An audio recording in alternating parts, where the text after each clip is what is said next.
Assalamualaikum warahmatullahi wabarakatuh. Yang terhormat Dr. Yosep MA dan Ibu Yola Eka Putri MPD selaku dosen pengampu mata kuliah konseling krisis.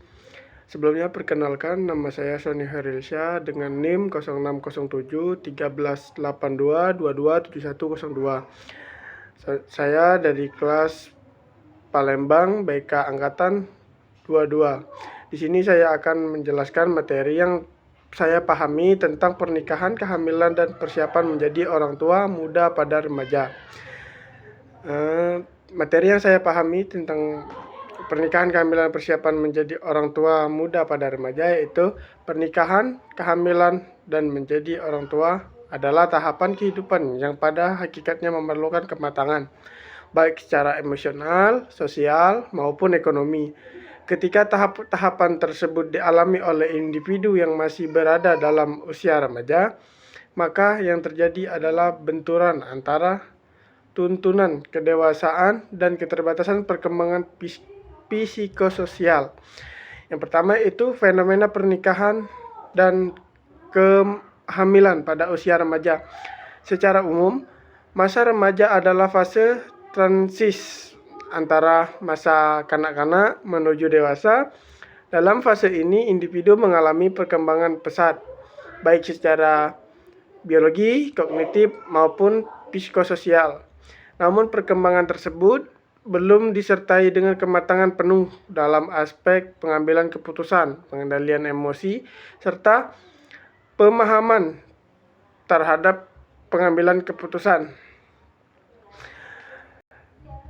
Pernikahan dan kehamilan yang terjadi pada masa remaja seringkali bukan merupakan hasil dari perencanaan yang matang, melainkan dari keterbatasan pemahaman terhadap fungsi reproduksi, tekanan sosial, ataupun ketidaksadaran akan dampak jangka panjang. Dalam konteks ini, pernikahan dan kehamilan bukan sekedar peristiwa, tetapi menjadi bagian dari kondisi krisis yang membutuhkan penanganan secara profesional dan multidimensi. Yang kedua yaitu krisis peran dan ketidaksiapan emosional. Remaja yang memasuki peran sebagai pasangan suami istri dan orang tua muda dihadapkan pada kondisi yang mana mereka harus memikul tanggung jawab yang tidak sebanding dengan usia dan kematangan psikologis mereka. Perubahan peran ini menuntut kemampuan untuk mengatur emosi, menyelesaikan konflik, memahami peran gender, serta membangun komunikasi yang efektif. Hal-hal yang banyak kasus belum sepenuhnya dikuasai oleh remaja. Ketidaksiapan emosional dapat memicu tekanan psikologis yang berujung pada kecemasan, stres, bahkan depresi, kecemasan akan masa depan, kekhawatiran terhadap ketidakmampuan menjalankan peran sebagai orang tua, serta ketegangan dalam relasi sosial menjadi hal yang sangat mungkin dialami. Dalam kondisi inilah peran konseling krisis sangat diperlukan. Yang ketiga yaitu dimensi psikologis dan sosial dalam orang tua muda. Dalam preventif psikologi perkembangan, individu yang belum menyelesaikan tugas-tugas perkembangan pada tahap remaja akan mengalami kesulitan ketika dipaksa untuk menyelesaikan tugas. Perkembangan dewasa muda, mereka belum menyelesaikan pencarian jati diri, tetapi harus memikul tanggung jawab terhadap orang lain. Secara sosial, posisi remaja yang telah menjadi orang tua pun mengalami pergeseran. Mereka tidak lagi dianggap sebagai bagian dari kelompok teman sebaya yang bebas mengeksplorisasi dunia, melainkan sebagai individu dengan tanggung jawab keluarga. Hal ini seringkali menimbulkan keterasingan sosial dan memicu perasaan rendah diri atau kehilangan arah. Kebutuhan yang keempat, kebutuhan akan konseling krisis dan dukungan layanan profesional. Dalam konteks pendidikan dan pelayanan bimbingan, situasi seperti ini merupakan bentuk krisis perkembangan yang memerlukan intervensi segera. Konseling krisis berperan dalam membantu remaja menata ulang harapan hidup, mengidentifikasi kekuatan diri, membangun ketahanan psikologis, serta mencari jalan keluar yang realistis dan memanusiawi. Selain itu, diperlukan pendekatan yang bersifat non-diskriminatif dan empati. Remaja yang mengalami krisis ini tidak boleh dihakimi, tetapi perlu diberdayakan agar mereka dapat menyadari pilihan-pilihan hidup yang masih terbuka. Konselor sekolah memiliki tanggung jawab besar dalam membantu mereka melalui layanan konseling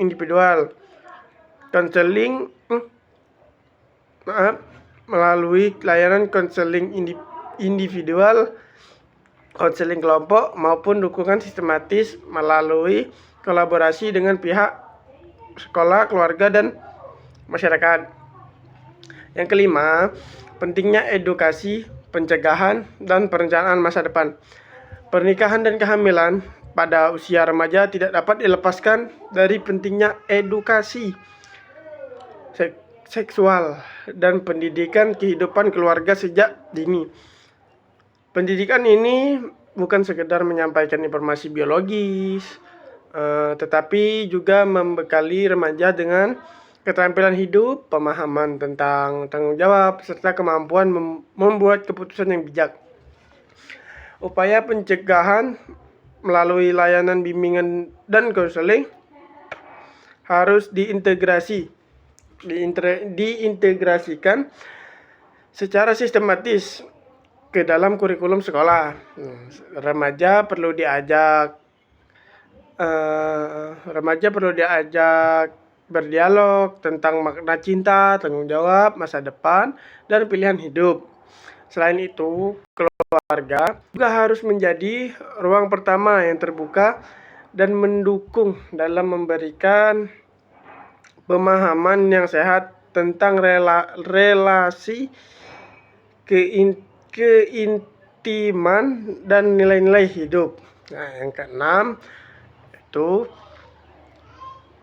penutup atau harapan dan kesadaran dari remaja. Pada akhirnya, remaja memiliki potensi luar biasa untuk berkembang menjadi pribadi yang dewasa dan bertanggung jawab. Namun potensi ini hanya akan tumbuh apabila mereka diberi ruang untuk memahami dirinya, mengenal nilai-nilai kehidupan, dan merencanakan masa depan tanpa tekanan atau paksaan. Pernikahan dan menjadi orang tua adalah pilihan hidup yang besar dan bermakna.